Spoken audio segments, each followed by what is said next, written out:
ألا لله الدين الخالص.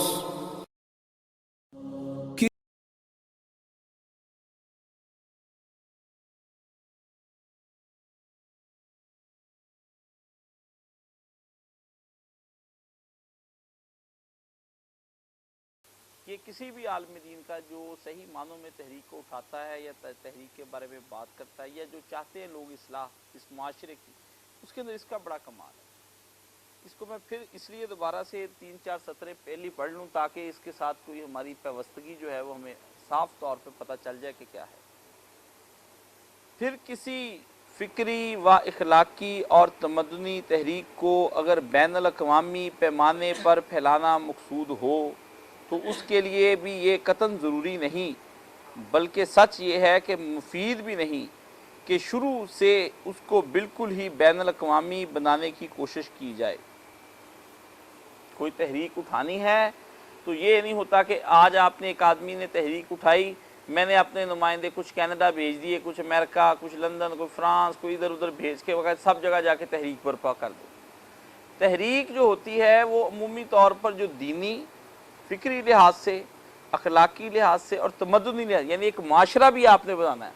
یہی نہیں کرنا کہ لوگوں کے اندر ایک فکر بیدار کرنی ہے، آپ نے اس فکر کی طرز پر ایک معاشرے کو ڈالنا ہے. تو لازمی طور پر آپ کو وہ تحریک جو ہے وہ یکدم پھیلانی نہیں، لیکن ایک جگہ پر رہ کر اس کی آپ کو آبیاری کرنی پڑے گی کہ وہاں کے دائیں بائیں کے آس پاس کے ماحول کو متاثر کیا جائے اور اس کے بعد ان لوگوں کو دوسرے ممالک میں یا دوسری جگہوں پر بھیجا جائے. جب تک آپ کے اپنے علاقے میں وہ متعارف نہیں ہوتی وہ دوسرے علاقوں میں جانے کے قابل نہیں ہوتی. تو اس لیے انہوں نے کہا نہ تو مولانا نے کہا یہ ضروری ہے ایک، نہ یہ مفید ہی ہے دو، یہ نہ یہ عقلاً کو اس کی ضرورت محسوس کی جاتی ہے، اور دوسرا یہ کہ فائدہ مند بھی نہیں ہوتی، وہ تحریک اٹھے گی بھی نہیں صحیح طرح سے. ہوگا کیا؟ اس کو بالکل ہی بین الاقوامی یعنی انٹرنیشنل بنانے کی کوشش کی جائے. در حقیقت اس کا صحیح عملی طریقہ صرف ایک ہے، 2 نہیں، 3 نہیں، 4 نہیں، ایک ہی ہے. کیا ہے؟ اور وہ یہ ہے کہ جن افکار، 1 نمبر، نظریات 2 اور اصولوں 3 پر وہ تحریک انسانی زندگی کے نظام کو قائم کرنا چاہتی ہے، انہیں پوری قوت کے ساتھ خود اس ملک میں پیش کیا جائے جہاں سے اس کی دعوت اٹھی ہو، اور ان لوگوں کے ذہن نشین کیا جائے جن کی زبان اور مزاج اور عادات و خصائل سے اس تحریک کے داعی بخوبی واقف ہوں. دیکھیں 3 چیزیں مولانا نے بیان کی. پہلے کیا کہا کہ 3 چیزیں بیان کی، کون سی؟ فکری، اخلاقی اور تمدنی. پھر اس کے بعد 3 چیزیں بیان کی، افکار، نظریات اور اصول. پھر مولانا نے 3 چیزیں اس کے بارے میں بیان کی، زبان، مزاج، عادات و خصائل. یہ 9 چیزوں کا امتزاج مل کے اس کے بارے میں کسی داعی حق کو صحیح گہرائی معلوم ہو اور اس کی وسعت کو جانتا ہو، ان 9 چیزوں کی وسعت کو، اس کا مطالعہ ہو، اس کے اوپر دلائل ہوں، اس کے اوپر، پھر جا کر وہ تحریک پیش کرنے کے قابل ہوگی. ابھی تو پھیلنے والی بات ہی ہوئی، ابھی وہ کیا ہے کہ پیش کرنے کے قابل ہوگی. اب دیکھیں فکر کا دائرہ کتنا بلند ہے، آپ اس کے فکر کے دائرے کو کہیں بھی لے جا سکتے ہیں. ٹھیک ہے. اور پھر اخلاقیات ایک الگ موضوع ہے جس پر دنیا میں دیکھیں ایتھکس پہ بے شمار کتابیں لکھی گئی. اور تمدن وہ تو ایک حیرت انگیز چیز ہے کہ وہ جگہ جگہ پر بدلتا جاتا ہے، اور ہر 12 کوس پر جا کر آپ دیکھتے ہیں کہ کچھ نہ کچھ تمدن اور کا اور ہو جاتا ہے. آپ یہاں پر رہ رہے ہیں فیصل آباد میں، یہاں سے 15 کلومیٹر دور جائیں، وہاں کے لوگوں کی اور رہائش، ان کا اور طریقہ کار. اور پھر اس کے بعد بتایا افکار، سوچنے کا انداز کیا ہے. سوچنے کے انداز کے بعد پھر نظریات بنتے ہیں کہ افکار کے بعد پھر نظریات کیسے بنتے ہیں، اور ان نظریات اور افکار کو ملا کے جو چیز کشید کی جاتی ہے اس کو اصول کہتے ہیں، فنڈامنٹلز. پھر وہ اصول کچھ مرتب کیے جاتے ہیں کہ یہ 2 چیزیں افکار اور نظریات کے بعد کچھ اصول بن جاتے ہیں کہ ان پر ہم چلنے کی کوشش کریں گے. پھر کیا ہوتا ہے کہ اب وہ چونکہ تحریک ہم نے انسانی معاشرے میں چلانی ہے، تو پھر اب انسانی معاشرے کو سمجھنے کے لیے پہلی چیز زبان، کہ وہ جہاں پر جس علاقے کے اندر آپ کام کرنا چاہتے ہیں آپ کو وہاں کے لوگوں کی ٹرمینالوجیز، ان کی زبان سے بھرپور آگاہی ہو، ان کے محاورے کی بھرپور آگاہی ہو، وہاں ضرب المثلیں کیا چلتی ہیں، وہ لوگ کس انداز سے بات سمجھنے کی کوشش کرتے ہیں. ایک پھر مزاج، کیسا مزاج ہے؟ کیا لوگ اپنی مخالفت سنتے ہی بھڑک اٹھتے ہیں، یا پھر لوگ ٹھنڈے پیٹوں سے آرام سے سن لیتے ہیں، یا لوگوں کو اس سے غرض ہی کوئی نہیں کہ نیا کوئی اصول آیا ہے یا نہیں آیا، نئی تحریک آئی کہ نہیں آئی. ٹھیک ہے. اور پھر اس کے بعد عادات و خصائل، اور ان لوگوں کی سرشت کیا ہے، بد تینتی پہ ہے، نیک تینتی پہ ہے، یا پھر وہ لوگ کس قسم کا اخلاق رکھتے ہیں. یہ سب خصائل، ان کی عادتیں چھوٹی چھوٹی وہ کیا ہیں، ان پر نظر کرنی پڑے گی. اس لیے آپ کو میں یہ سمجھانے کی کوشش کرتا ہوں کہ یہ اتنی چیزیں سمجھداری کے ساتھ ہوں تو پھر آپ کا نظام بدل سکتا ہے. آپ کی قیادت بھی، اور اس کے بعد اس کے قیادت کے نیچے کام کرنے والے لوگ بھی، یعنی سپہ سالار بھی اور نیچے فوجی بھی، یہ دونوں لوگ جو ہیں یہ ہم آہنگی ہو اتنی زیادہ کہ آنکھ کے اشارے سے سب لوگ چل سکے، پھر جا کے کام ہونا ہے. نبی کریم صلی اللہ علیہ وسلم کے جتنے بھی متوجہ رہیں، جتنے بھی نبی علیہ السلام کے صحابہ کرام تھے، وہ حضور صلی اللہ علیہ وسلم کی آنکھ کے اشارے سے چلتے تھے. حضور نے بھرپور طریقے سے جو تحریک وہاں پہ اٹھائی ہے، وہ اس کو ایسے نہیں پہنچایا کہ آپ انہیں صحیح طور پر نہ کوئی آپ کی فکر ہو، اٹھے اور اٹھ کے آواز بلند کر دی، ایسا کچھ نہیں تھا. آپ نے دیکھا مثلا جب دعوت کا پہلا وقت آیا، آپ نے دعوت دی مجمع عام میں، تو آپ علیہ السلام پہاڑی پر چڑھ کے کھڑے ہو گئے، یا صباح کا نعرہ لگایا جو عربوں کے ہاں بڑا مقبول تھا کہ جب وہ کسی لشکر کو دیکھتے تھے تو وہ نعرہ.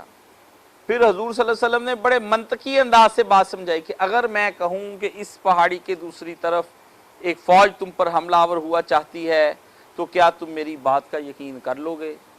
مجمع نے کہا ہاں جی کر لیں گے، کیونکہ مجمع جانتا تھا پہاڑی کے اس پار ہم دیکھ نہیں سکتے.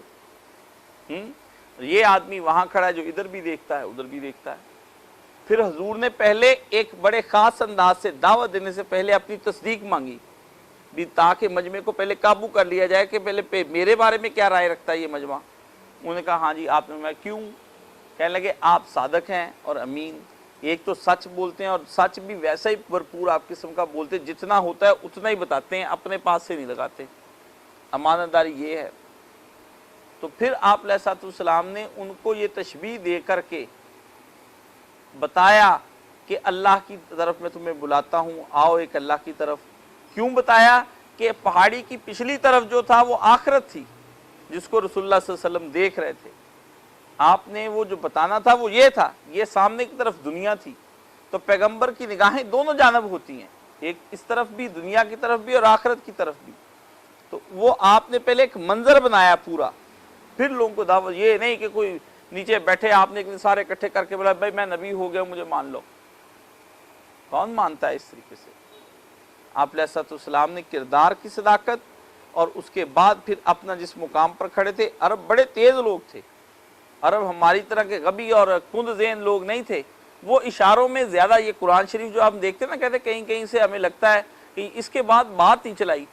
عرب کے لوگ مختصر بات کو بڑا پسند فرماتے تھے، اور وہ نبی علیہ السلام جو آدھی بات بتاتے تھے آدھی خود بخود ان کے ذہن میں آ جاتی تھی کہ اصل میں آپ یہ بھی ساتھ کہنا چاہتے ہیں. اس لیے نبی کریم صلی اللہ علیہ وسلم نے بڑے طریقے سے ان سے گفتگو فرمائی، جو اللہ تعالیٰ نے آپ کو حکمت عطا فرمائی تھی. بے حکمت لوگ تبلیغ کے لیے اٹھ کھڑے ہو جاتے ہیں. تبلیغ کا سب سے برا وقت تبلیغ پر وہ آتا ہے کہ جب کم پڑھے لکھے لوگ تبلیغ کرنا شروع کر دیں. سید مودودی رحمۃ اللہ علیہ نے جس زمانے میں جماعت اسلامی بنائی اور تحریک کا آغاز کیا تو پابندی لگا دی کہ تحریک میں آنے والا کوئی بھی شخص تحریراً و تقریراً دوسرے کو دین کی دعوت نہیں دے گا. ہم کوئی 3-4 لوگ جو وہ تھے بڑے بڑے نومینیٹ عالم جن کی عمریں گزر گئی تھیں، انہوں نے کہا ہم بات کریں گے جس سے بھی کریں گے. کیوں؟ یہ جو آیا ہے اس کو تو خود ابھی دین کا نہیں پتا، یہ ہمارا مدعا ہمارا جا کر سارا ہی غلط بیان کرائے گا. یہ اس طریقے سے تشدد کے طریقے سے بیان کرے گا کہ دوسرا بندہ بھڑک اٹھے گا. اس لیے کم علم آدمی کو تبلیغ سے منع فرمایا گیا، اور نہ اس کا حق ہی ہے. جس کو خود دین نہیں آتا وہ دوسروں کو کیا پہنچانا جاتا ہے؟ وہ آپ کو سوال کرے گا، آپ کے پاس جواب نہیں ہوگا. جو مکمل آدمی ہے اس کو حکم ہے کہ اس کے پاس. اس لیے آپ دیکھتے ہیں بڑے بڑے لوگوں کے جو چھوٹے چھوٹے ماننے والے ہوتے ہیں نا، برباد وہی کرتے ہیں ان کے نظریات اور ان کے افکار اور ان کے خیالات کو.